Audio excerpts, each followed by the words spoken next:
Bismillahirrahmanirrahim. Assalamualaikum warahmatullahi wabarakatuh. Waalaikumsalam. Apa kabar? Baik ya, sehat semuanya ya. Alhamdulillah, banyak-banyak bersyukur karena memang kita masih diberi kesehatan. Karena coba kalau kita pergi ke rumah sakit itu terasa sekali bahwasanya kita sangat bersyukur diberikan kesehatan. Ya, karena apa? Kalau di rumah sakit itu beraneka macam, beraneka ragam penyakit orang. Ada yang nggak bisa melihat, ya kan? Ada yang nggak bisa berjalan. Jadi senantiasa kita bersyukur. Sebelum memulai perkuliahan, marilah sama-sama kita berdoa yang dipimpin oleh Yahya Saputra. Silakan. Dan bisa lancar pembelajaran kita hari ini. Mari sama-sama kita awali dengan berdoa. Dimulai. Berdoa selesai. Terima kasih. Selanjutnya Ibu absen dulu ya. Ya Bu. Nurima, Ibu.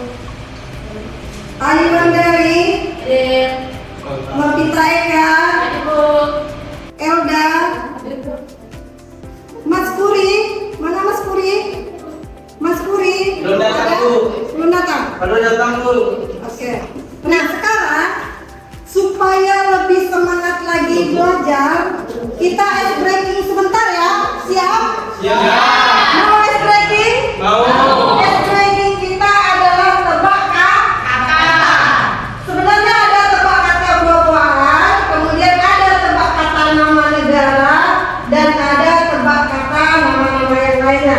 Nah sekarang Ibu ambil tebak kata dengan nama negara. Siap? Yang pertama Ibu tunjuk langsung jawab negara apa. Kemudian dilanjutkan ke yang berikutnya. Oke? Novita, silakan sebut negaranya. Indonesia. Oke, Lina. Amerika. Oke, good. Tepuk tangan untuk Lina. Nah, sekarang sudah semangat. Sudah refresh. Sudah. Sudah ya. Oke, selanjutnya Ibu akan menyampaikan CPMK, yakni capaian pembelajaran mata kuliah. Yang pertama, mahasiswa mampu memahami nafsu syahwat dan godok. Yang kedua, mahasiswa mampu menganalisis nafsu syahwat dan godok. Oke, sekarang kita masuk ke materi dulu ya. Kita masuk ke materi, yakni tentang menundukkan nafsu syahwat dan godok. Yang membahas tentang akhlak ataupun macam-macam akhlak. Akhlak terbagi menjadi dua. Masih ingat? Masih. Yang pertama akhlak apa? Siapa yang mau jawab? Akhlak mazmumah dan mahmudah. Ya, akhlak mazmumah dan mahmudah. Siapa lagi yang mau jawab pengertian dari akhlak mazmumah dan mahmudah? Ayo. Siapa lagi yang mau jawab? Akhlak mahmudah adalah akhlak yang terpuji. Oke. Akhlak mahmudah adalah akhlak yang tercela. Ulang apa tadi? Mahmudah adalah akhlak yang terpuji. Mazmumah adalah akhlak yang tercela. Oke, luar biasa. Mau kembali ke situ. Ya, ada yang namanya nafsu syahwat, kemudian ada yang namanya godok. Kira-kira paham nggak dari dua kata tersebut? Mengerti nggak? Sebelum Ibu lanjutkan. Belum. Ada yang tahu? Ada yang tahu? Belum ya? Oke, kita lanjutkan. Jadi nafsu syahwat itu adalah dorongan yang kuat, ya, dorongan yang kuat atau keinginan yang timbul dalam diri manusia, terutama yang berkaitan dengan seksual atau hasrat badan yang lainnya. Itu disebut dengan nafsu syahwat, ya. Kemudian ada yang namanya godok.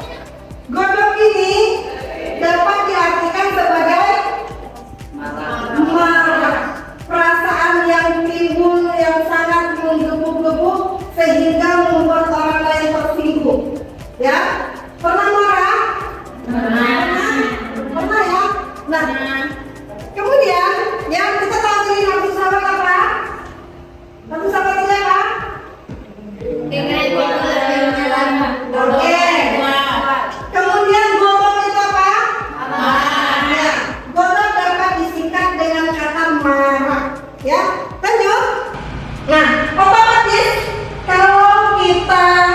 tidak dapat mengendalikan nafsu, apa yang terjadi kiranya?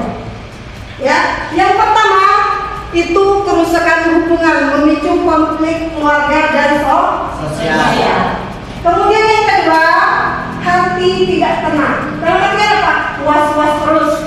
Tidak, kalau itu tidak bisa mengendalikan nafsu. Dan yang ketiga, menjauhkan diri dari Allah. Hilangnya apa? Bertahan.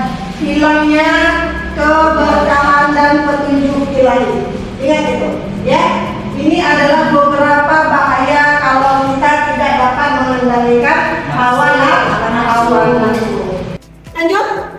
Nah, bagaimana caranya? Tentunya kita berpedoman kepada Al-Quran dan Sunnah. Cara yang dapat kita bisa mengendalikan nafsu, kemudian bisa mengendalikan amarah. Yang pertama yakni berpuasa. Rajin nggak puasanya?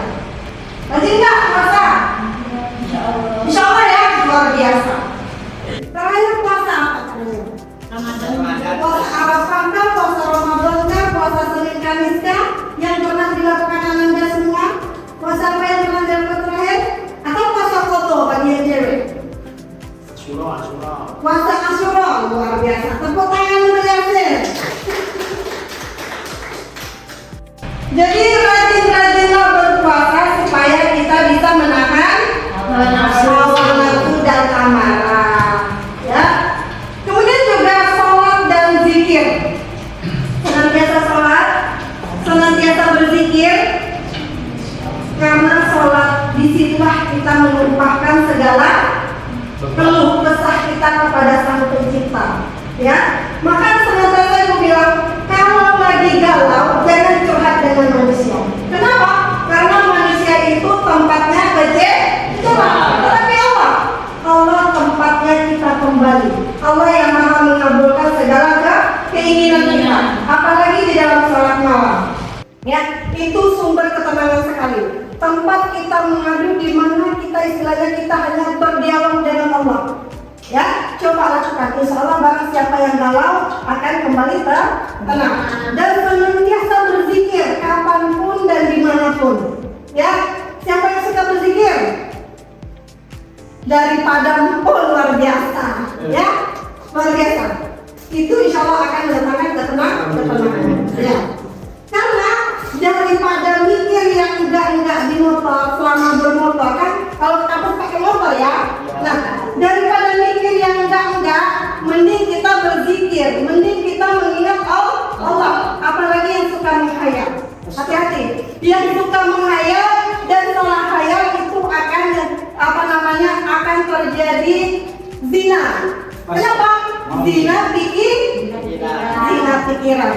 Maka dari itu berhati-hatilah. Ya, senantiasa berpikir positif. Dan yang ketiga ada yang namanya muhasabah diri. Seperti apa muhasabah diri itu? Ada yang bisa menjelaskan? Oke, Ridho, silakan. Introspeksi diri, Bu. Ya, introspeksi diri, koreksi diri kita. Sekarang seperti apa diri kita? Rajin nggak sholat? Bisa nggak nahan amarah? Bisa nggak nahan emosi? Ya kan? Kalau hari ini kita tidak bisa, lakukan besok. Tundukkan nafsu. Yang pertama tentunya lingkungan. Kalau sekarang ya kita ada yang namanya lingkungan kampus, ada yang namanya lingkungan keluarga, dan ada yang namanya lingkungan masyarakat atau bermain juga, ya. Lingkungan bermain. Nah, di sini kalau kita punya lingkungan bermain yang tidak sehat, contohnya, ya dalam artian apa yang tidak sehat? Misalkan ada teman yang mengajak kita ke hal-hal yang tidak benar, maka tinggalkannya. Ya, karena kita sudah mendidik akal. Akal itu gunanya apa? Untuk berpikir. Kita sudah dewasa, kita sudah bisa berpikir positif. Itulah bedanya manusia dan binatang. Manusia bisa berpikir, tetapi binatang tidak. Manusia punya nafsu, binatang juga punya nafsu. Nah, di akal inilah bedanya. Misalkan lingkungan bermain kalian positif, maka lanjutkan. Kalau lingkungannya negatif, maka tinggalkan. Janji ya. Dan kemudian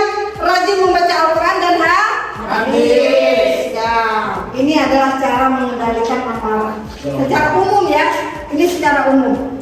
Pertama, coba tes nanti ya, tes di rumah. Yang pertama, tarik nafas dalam-dalam, lalu Keluarkan. ya, kemudian yang kedua berhitung sampai 10 dan berdoa memohon kesabaran. Itu secara umum. Tetapi kalau ajarannya Rasulullah itu seperti apa? Kalau ajarannya Rasulullah, ada yang tahu? Kalau marah dalam posisi berdiri, duduk. Duduk, oke. Kalau marah dalam posisi duduk, Baring. berbaring. Iya. Kalau masih marah juga dalam posisi baring? Berwudu. Oke, luar biasa.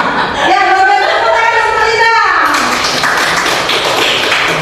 Memang kata Rasulullah, la taghdab wa la tajal. Yang artinya apa? Jangan marah, surga bagimu. Bayangkan, besar sekali ya, besar sekali istilahnya yang ditawarkan oleh Allah untuk kita, hanya jangan marah. Nanti jaminannya surga. Surga itu kan dambaan bagi kita semua, ya nggak? Ya. Dunia ini hanya sementara, dunia itu sifatnya fana, ya, yang kekal itu akhirat. Maka berlomba-lombalah di dalam kebaikan dan hidup kita menjadi berkah.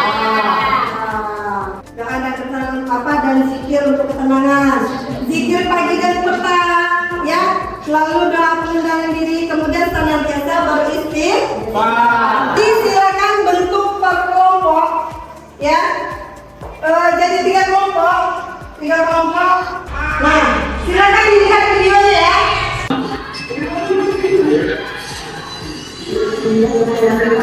Orang lagi marah. Nah, sekarang tugas kelompoknya, silahkan buat dampak dari marah. Silakan ke depan. Ayo, silakan tulis di sini. Tulis. Ya. Dampak dari video tadi.